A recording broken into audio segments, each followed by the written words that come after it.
Bonjour, mon nom c'est Guy de Potager 365 où on cultive des légumes 12 mois par année. Aujourd'hui, on va faire quelque chose de très différent de ce que je fais habituellement. Aujourd'hui, on va commencer par vous souhaiter la bonne année à tout le monde. Et là, on va faire des boutures.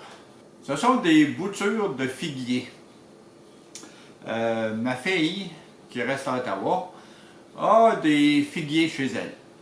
Naturellement, elle les rentre l'hiver, parce que ça ne pousse pas chez nous pendant l'hiver. Mais elle m'a amené des boutures. Elle m'a amené 3 belles grosses branches que j'ai taillées pour faire des boutures.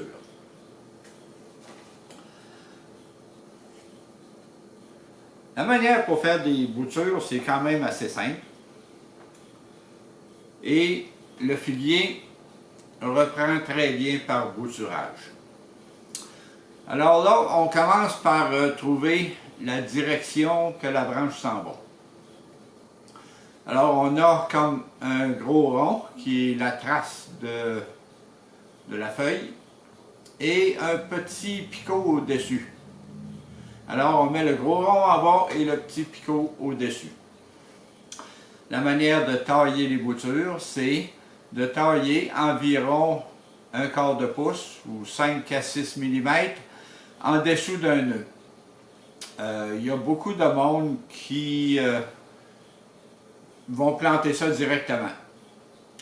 D'autres vont faire la coupe, vont faire des lignes avec un couteau. Il y en a qui vont enlever de l'écorce. Moi, de la manière que je l'ai appris, puis de la manière qui va bien pour moi, c'est on fait sécher la coupe au moins 24 heures de temps. L'idée, c'est que quand on fait des ouvertures ou qu'on endommage la branche, il y a de la sève, il y a de l'humidité. L'humidité de la terre va pénétrer à l'intérieur et on peut avoir de la pourriture. Alors, moi, pour éviter la pourriture et ne pas avoir trop de problèmes, j'ai décidé de faire sécher la coupe. Où est-ce que la coupe allait? L'affaire, c'est d'essayer d'avoir 3 ou 4 bourgeons. Quand c'est possible, avoir 2 bourgeons dans la terre et 2 bourgeons en dehors de la terre. Dans ce cas-là, ça va être impossible de mettre 2 bourgeons dans la terre vu qu'ils sont très espacés. Alors, on va avoir 1 bourgeon dans la terre et 3 au-dessus de la terre.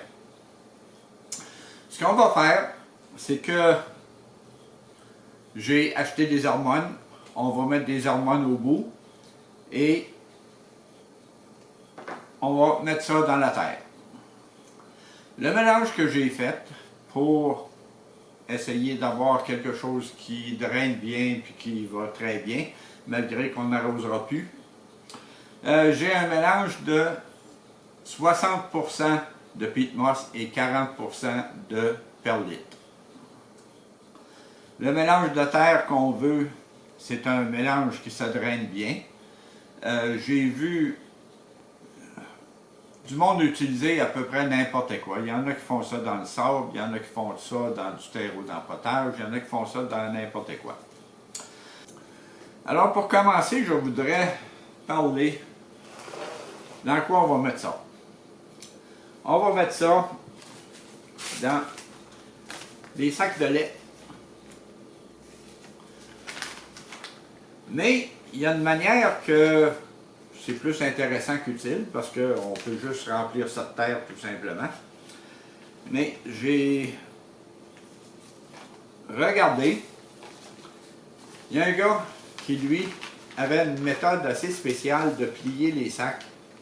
Je ne sais pas si vous voyez à l'intérieur, on voit les pointes du sac.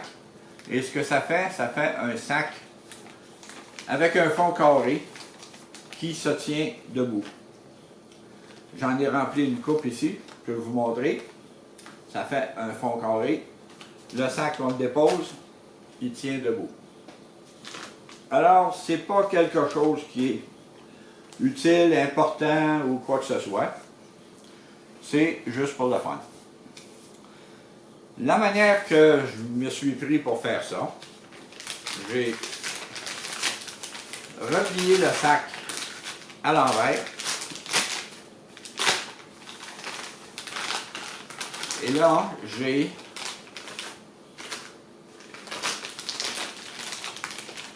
mes pointes en dedans et j'ai pour la profondeur de où sont mes pointes, à peu près une jointure et demie.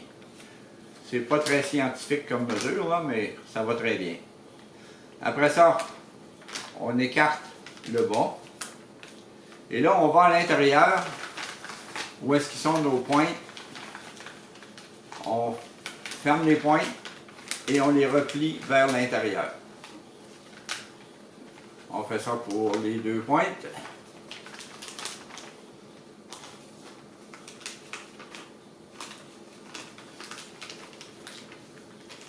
Et on les replie vers l'intérieur. Là maintenant, quand ils sont à l'intérieur, on peut aller rentrer la main et aplatir ça un peu. Et on se retrouve avec un fond plat carré ou rectangulaire. Alors là, j'ai pris un petit peu d'avance. J'ai rempli des sacs avec la terre. Il m'en reste encore une coupe à remplir. J'ai des sacs bleus, j'ai des sacs transparents. Ça dépend de la sorte de lait qu'on a. Alors j'ai mon mélange ici. Je remplis les sacs.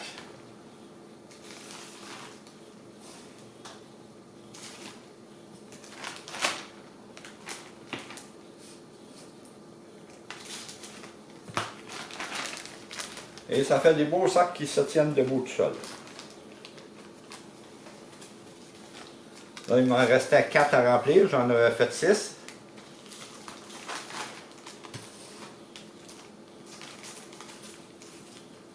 Je vais voir, peut-être que je vais accélérer la vidéo pour pas trop vous ennuyer.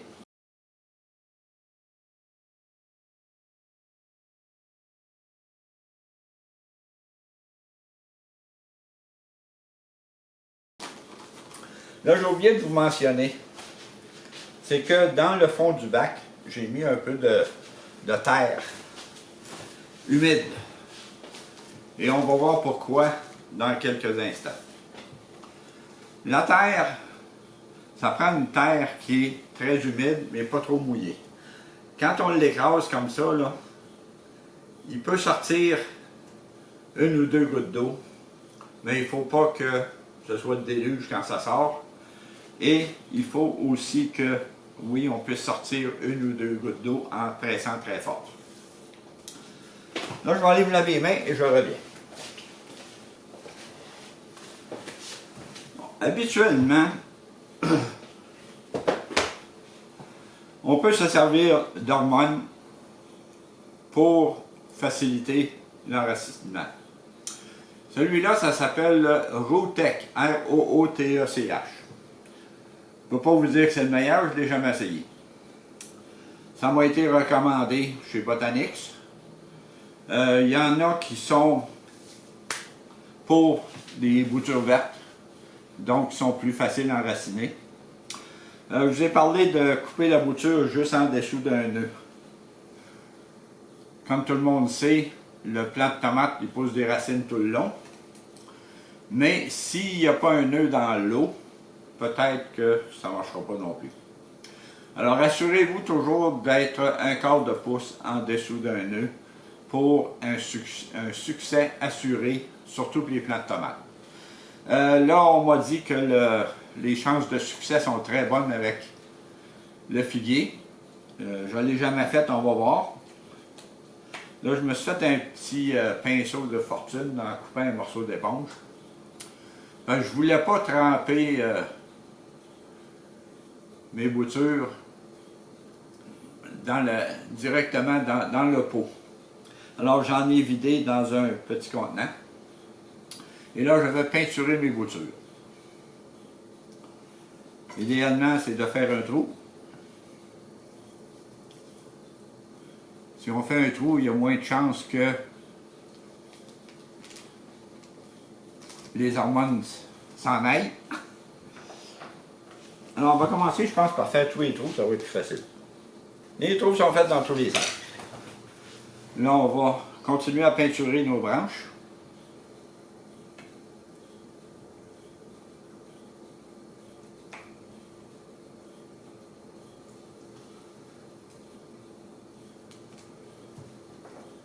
Il y en a ici qui sont très longues.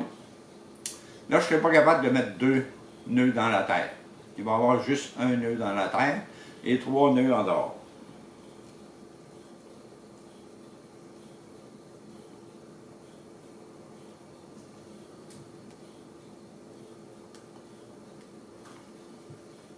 On ne veut pas non plus descendre nos boutures jusqu'au fond du sac. On veut les enfoncer maximum jusqu'aux 3/4 de la profondeur.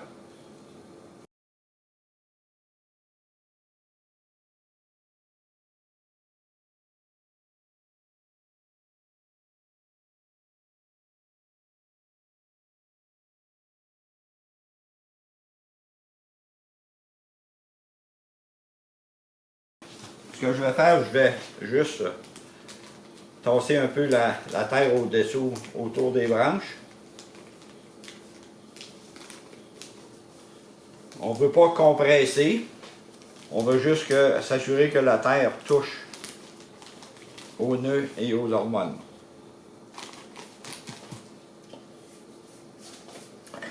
Bon, maintenant, ce qu'il faut faire. On va être obligé de les sortir un par un.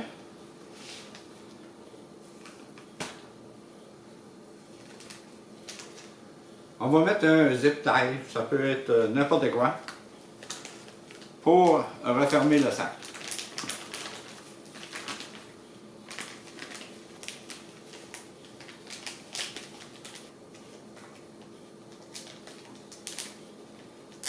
Bon, je l'ai eu.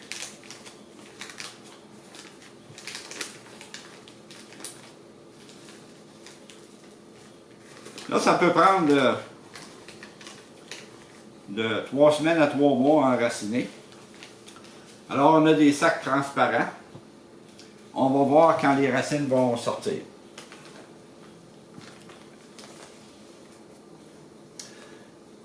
La raison pourquoi j'ai mis de la terre humide dans le fond, c'est parce que vu que le sac, étant donné que le sac est fermé étanche,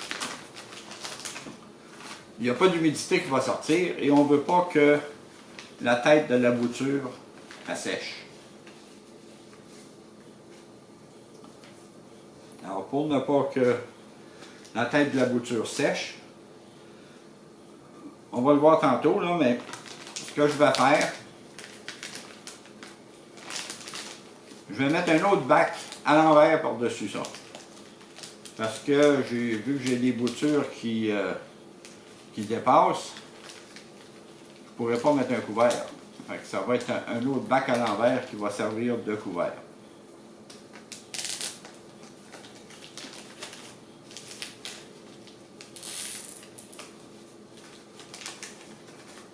Fait que là, j'en ai fait 2. Je ne vous endormirai pas à faire les 10 au complet. Alors, ce qu'on ne veut pas, c'est que le bout sèche. Mais le bout peut sécher, surtout avec l'air plus sec des maisons en hiver. Alors, en mettant de la terre dans le fond, de la terre humide dans le fond, puis un autre bac par-dessus, ça va empêcher le bout de sécher. Un des problèmes que j'ai eu avec la terre, c'est que j'utilisais la même terre que j'avais utilisée dans les chaudières à l'extérieur. Puis là, cette terre-là était usée, était vieille. Puis, elle se drainait mal. Ce qui arrivait, c'est que le dessus de la terre séchait, mais dans le fond du pot, c'était de la boîte. Donc, j'ai décidé d'essayer un mélange sans terre, qui est 60% peat moss et 40% perlite, et de traiter ça un petit peu comme de l'hydroponie. Alors, c'est un mélange sans terre, je vais utiliser des restants d'engrais hydroponiques que j'ai. mais j'imagine que plein de sortes d'engrais peuvent faire. C'est un choix que je fais, que j'essaye, et puis on va voir qu'est-ce que ça donne. Alors là, j'ai ressemé plein de choses. J'ai ressemé des tomates, j'ai ressemé des piments. Puis on repart en neuf en 2024 avec un nouveau mélange de terre. Alors ça conclut cette section-là du vidéo. Et je vais faire une petite tournée du jardin d'hiver dans quelques minutes. Alors, à la prochaine.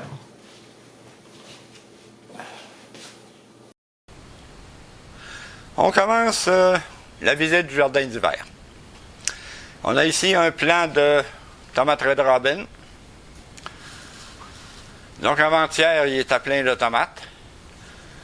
Mais mon frère est venu il y a 2 jours.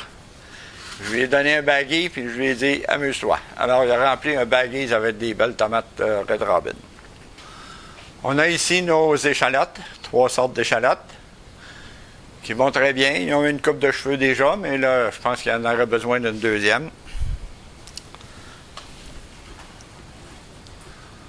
On a notre plant de piment Fat and Sassy, où est-ce qu'on a déjà ramassé 6-7 beaux piments carrés.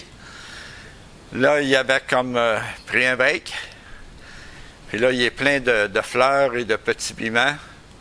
Alors, il recommence à produire. C'est difficile à voir, là, mais il y a un beau piment dans le milieu du plant.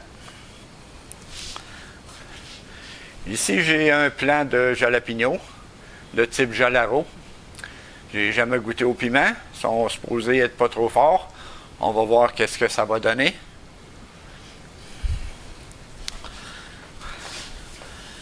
J'ai ici 2 plants de cocombes qui vont plus ou moins bien. Je crois que je vais essayer de repartir les cocombes dans le mélange de terre que je vous ai parlé, c'est-à-dire 60% peat moss, 40% perlite. On se dirige vers l'autre section du jardin. On a nos plantes carnivores qui vont très bien. Une pomme de laitue pommée verte qui va aussi très bien. J'ai déjà ramassé des feuilles autour. Et en plus, ben, j'avais une autre pomme de laitue qui était de la Crispino, qui est maintenant dans le frigidaire. Ici, j'ai un plant de tomates Sam qui a été parti. J'ai des Monkey Puzzle Tree. J'ai un plant de tomates Paul Big qui a été parti dans la nouvelle terre, pareil comme le plant de Sam. J'ai un plant de Red Robin, là, il y a de l'air fou un peu dans son gros pot, mais c'est parce que j'ai pas l'intention de le transplanter, il va passer sa vie dans ce pot-là. Donc on a encore des Monkey Puzzle Tree.